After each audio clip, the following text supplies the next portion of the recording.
Are there issues bothering you? Are there things close to your heart that you like to change? Then wait no more. My name is Adobe Onekwele. I'm an author and a public speaker.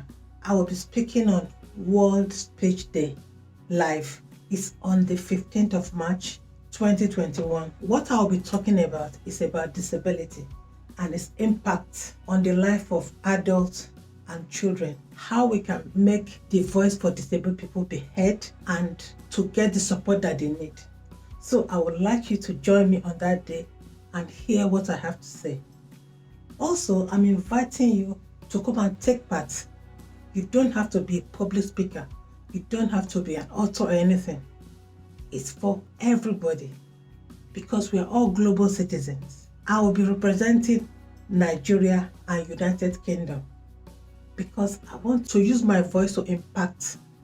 You can have this opportunity to help humanity because the more we speak, the more our thoughts get heard, and also the more changes we can make. Because if we all keep quiet, things are going to remain the same. So don't miss this opportunity. Come on the 15th of March 2021 and be part of World Speech Day. And don't miss my speech on disability. Thank you.